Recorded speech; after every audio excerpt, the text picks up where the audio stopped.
Attention to all SSS members at pensioners para sa mga nagtatanong, paano kung wala na o nawala ang original OR ng funeral expenses? Sa video na ito, pakitapos hanggang sa dulo para malaman ang buong impormasyon.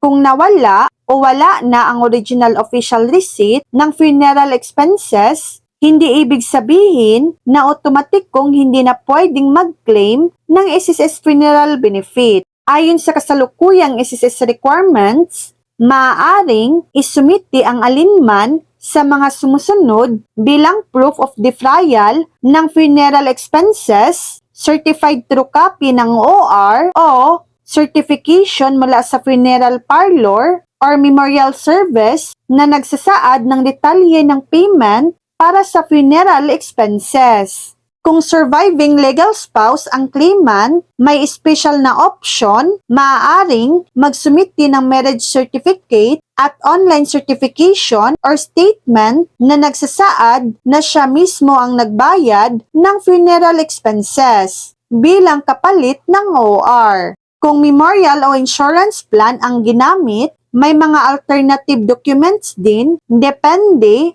kung kanino nakapangalan ang memorial or insurance plan. Halimbawa, maaaring kailanganin ang certification of abillment mula sa memorial or insurance company at sa ilang sitwasyon, proof of payment. Mahalaga, ang funeral benefit ay reimbursement ng funeral expenses na mapapatunayan sa pamamagitan ng proof of payment at hindi maaaring lumampas sa funeral benefit na dapat matanggap. So yan lang po ang latest update.